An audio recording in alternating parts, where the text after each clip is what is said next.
准备好了吗？我准备好了。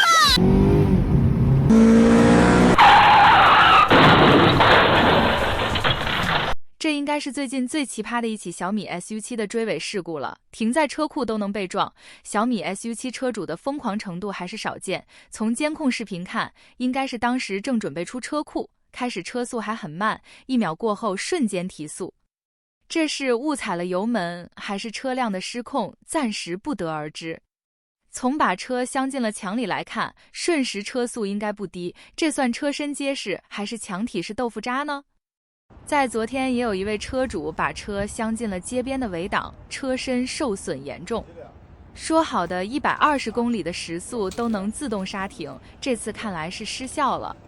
而且是在现场这么空旷的地方，发布会上吹的牛逼是真有人信。根据网上的消息，该车是小米汽车门店的试驾车，在试驾过程中发生事故。试驾司机表示，是因为车身失控，出现了偏移才导致的事故。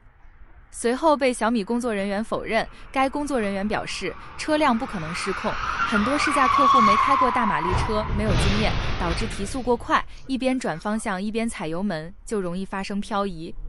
昨天晚上发生的事故，后续估计又会是一场漫长的友好协商了。先来看一下比亚迪方程豹友好协商的现场。两位警官，你可以作证，你觉得这个厂商到底是不是店大欺客？我在这个里面有任何打斗痕迹吗？你就是说你因为什么你要退车？警官，我不能是这样。这些东西说。警官，我是这样子，我的车子有问题，然后那个发电机啊，他们是做电车的嘛，然后发电机有问题，他们也承认了，然后我让他们退车，你说，我让他们退车，他们现在不退我车，然后我就让我老婆，那是我老婆，不是第三方啊，然后我们就相互拍视频，然后因为方程豹，我不知道您有了解过没有啊？在网络上面我是瞒定他的。我瞒定的，我车都没看到，我电车我也没买过，没摸过的，我花了35万瞒定。然后中间呢，我又去支持他们，我也给他们开业剪彩，我也给他们宣传。然后现在出了问题，并且是威胁了生命安全的问题。然后我说让他给我退车，他让我损失，光是车价上面损失几万块，我改装件还有几万块，7、8万块钱，我只开了8个月，1.5万公里，8个月1.5万公里。现在我跟他协商，我没吵没闹，他把你们两个叫过来，我怎么去理解？那你就是报警诉求是什么？对你报警的诉求是什么？警官都问你了，你侮辱我的尊严，怎么我有方程豹瞒定的时候，我怎么样的你的？不要闹事，不要你。你叫警察，我没叫你叫警察，什么东西？我一直追求理性维权。你降5万，瞒定5万，倍出5万。我在群里面给每一个车主60几个车主说要理性维权，不要来闹。那现在我面临着什么东西？你们就这样子对待你们的瞒定用户的吗？先锋车主的吗？你2万台是谁来给你们买掉的？都是这些傻逼，老他妈就傻逼。车没看到付35万。车到了开业是我来剪彩的，在阳朔开会是我站台的，视频是我宣传的，车主是我推荐你买的，有问题你们承认了吗？现在推我们这所有责任全部要我承担，我凭他妈我的钱是风吹来的，大风刮来的，拍给车友看是个什么样欺负我的。今天的面容让他们记住，我现在的下场就是以后每一个抱有面临的东西，你们车子千万不要出问题，1万年都不要出问题。今天出问题我就泪洒现场，钱花了无所谓，作为一个人要有尊严，要有脸，我不跟你们闹。谈不了，我们可以走法律程序，我们也讲。那你这个是何回？你告诉我，谈不了我们明天就起诉嘛，用法律来讲嘛，用脸面来讲嘛。现在才是真正的激动，你是在侮辱方程豹车主的尊严，也就是说，方程豹，你觉得我不配做你的车主吗？我们从来没说过这句话。我哪里干扰到你的东西啊？你告诉我哪里干扰到你正常经营的？来了吗？来了吗？我们聊之前来了吗？你现在来了又怎样呢？这是你的售后部来了又怎样呢？你家丑不外不能外扬吗？告诉他我是对你方程豹云年第1台。并不是说家属不用验，这是不是影响到其他？怎么会影响嘛？你怎么去定义影响？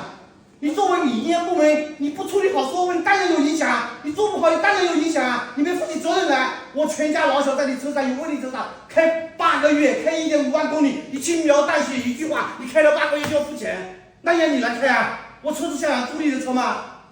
这就是一片真心为了狗，在警察的友好协商下。这段视频已经被删除，没有存活超过12小时。再看这张他在比亚迪方程豹活动上微笑的照片，真的讽刺效果拉满。我们频道也说过很多次，这款硬要越野的方程豹就是个有缺陷的车型。首批盲定的车主算是鼎力支持了，可是收到的待遇却是报警处理。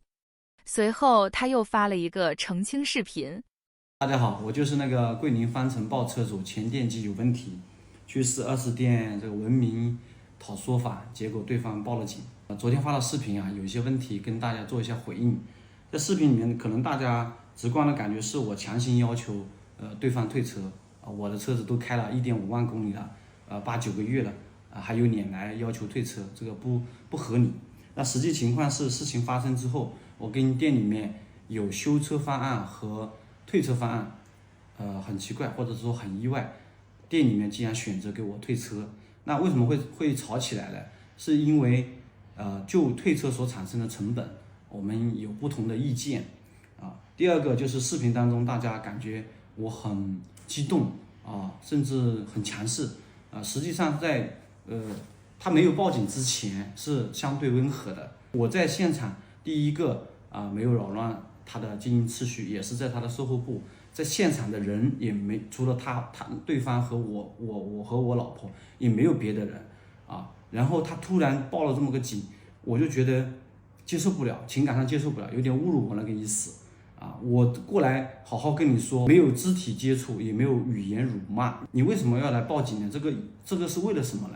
然后我就接受不了，我就很激动啊。当然说大家知道我是方程豹这个顶配车主，盲定车主，这一路走来真的不容易。然后所有的情感一上来，我都现场哭了2次。我现在的下场就是以后每一个朋友面临的东西啊。我这个人很感性啊，然后还差点给他下跪。怎么说呢？一言难尽啊，那个大男人说起来也有点丢脸。然后第二个问题就是为什么要把这个视频发出来？其实事情发生的话就已经是10几天了，3个月月底就开始了，他们一直没有给我解决，甚至过程中有很多不规范的这个或者说不够真诚的这样的一些沟通吧。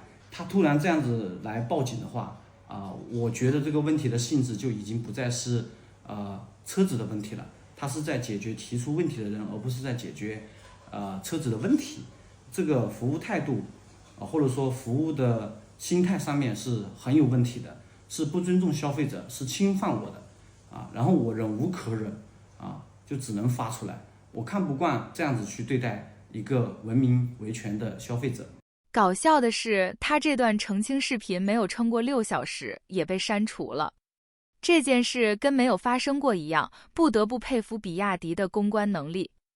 国产车真的说不得一点，同时这也说明买车只是一个交易行为，不要过度的掺杂什么爱国情怀，什么国产车不容易，中国崛起什么的虚假的情感。比亚迪在报警的时候可是没有丝毫犹豫的。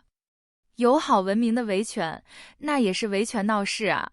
现在视频全部删光，真的替这位车主感到惋惜了。你好，小迪。Hello。导航到河南省濮阳市。没有找到这个地址。你好，小迪。来了。导航到中国北京。没有找到这个地址。是下。这是华为遥遥领先的智驾带给车主的体验，从发出的吼叫声中可以感受到当时车主是多么开心。智障驾驶最近的表现也是五花八门。12月8号晚上8点左右，车主驾驶着华为问界 M9 在全南高速上正常使用智驾中，双手没有离开方向盘。当行驶到路面有点颠簸的地方，车辆就有点起伏上下晃动之后，智驾就无缘无故的取消掉了，导致车辆撞到左侧护栏。主动避险也是及时关闭睡觉，智驾退出的提示音也没有。可以看到车身刮到了一大片，估计要自己出钱维修了，毕竟出了事都是车主自己的责任，与智驾无关。从视频看，智驾也是做得很好，在途中看到快要撞上的时候及时退出，很好的保护了车企，也没有给车主留下口实。车主反应慢了而已，事后车主也表示这个确实遥遥领先，非常的佩服，会做好反馈，下次给他朋友用。再看这个，智驾已经正常开启，前方有一辆装满竹子的大货车，结果智驾就直直的撞了上去。更加奇怪的是，在撞上前，智驾甚至还来了一段小加速，从6加速到了10，不知道这是不是智驾的又一次进化。不知道是不是怕撞击的力度不够打开安全气囊。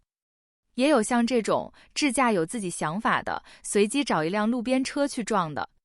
都是说的遥遥领先，现在呈现出来的效果真的比智障还要智障，出事之后更是大开眼界。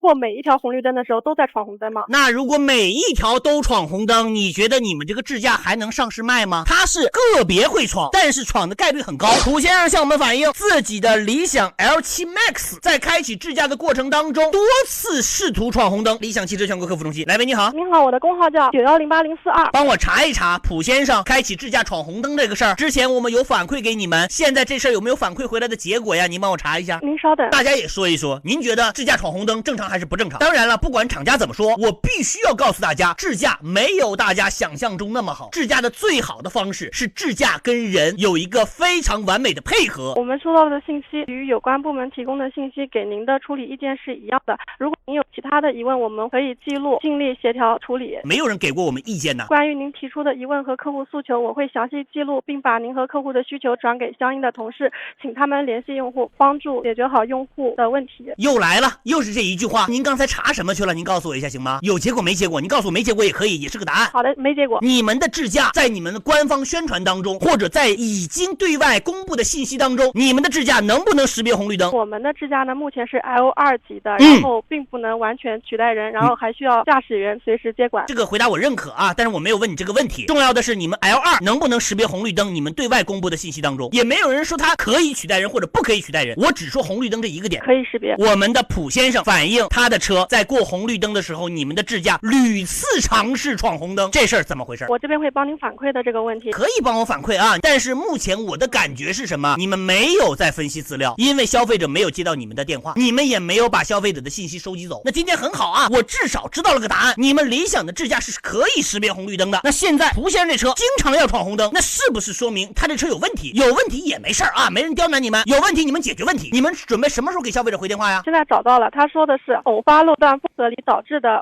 车辆闯红灯。普先生的车他是经过每一条红绿灯的时候都在闯红灯吗？那如果每一条都闯红灯，你觉得你们这个智驾还能上市卖吗？它是个别会闯，但是闯的概率很高。比如说啊，你们之前跟普先生讲过，没有这个停止线的啊，我们可能识别不出来，我们可能要闯。但是呢，普先生在开有停止线的红绿灯路段，他也闯过，所以普先生他不知道他这个车闯红灯的逻辑是什么，什么样情况会闯，什么情况不会闯，然后你们又不告诉他，所以他来问我们了。您所反映的问题呢，我们会在第一时间安排专人跟进处理。首先，我对您今天的回答相对还是满意的。另外一个，我希望你们真的第一时间联系消费者。这真的是全员小白鼠啊！估计以后会有越来多的人清醒过来，而且从很多方面的表现看颓势已现。首先，定价已经完全乱套了，先收割中产的钱包，然后降价变成垃圾卖给穷人。比如以前比亚迪秦最贵能卖到20万，现在呢，深圳5.98万就能拿到手。也不信去问你身边2-3年前买比亚迪的朋友，你问他们后不后悔？2-3年车的一半的钱都没有了，谁还敢信啊？确实，特斯拉之前降价也被人喷过，但是人家降价是因为零部件国产化，从30多万降到了20万出头。反观咱们的品牌呢，零部件国产化率基本上是100%，只要我有冰箱、彩电、大沙发，甭管什么品牌，我的定价起码就是15万左右。如果再有端到端的高阶智能驾驶啊，那起码就是20万左右了。不得不说咱们的中国人是真的有钱啊，所以说车企能先收割一波给老子冲动消费的中产，然后卖不动了，我就开始换代降价，继续收割想捡便宜的消费者，然后低端入门的产品呢就靠价格战。所以说你能看到现在有7.98万的车、5.98万的车，凭什么可以突然降那么多的价格？因为可以极限压榨供应商的成本啊，所以这些车上的零部件的可靠性啊，可想而知。这样的车你能开几年？不是工业大街，是什么合资品牌？再没有人买人家的发动机技术是成熟的，底盘调教出来是好开的，人家的车是能开10几年的，国产车能开几年？这还只是产品层面上的问题。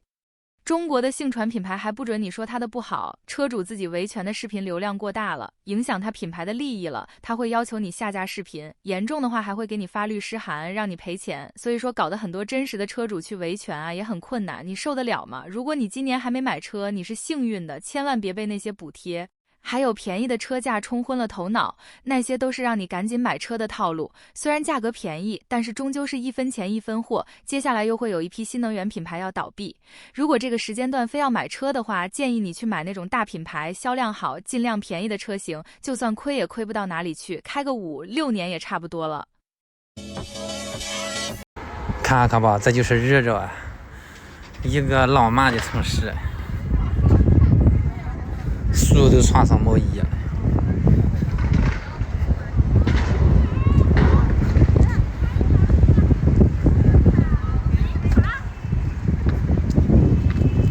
这个脸吗？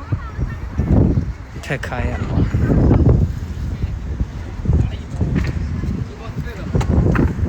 这里还有。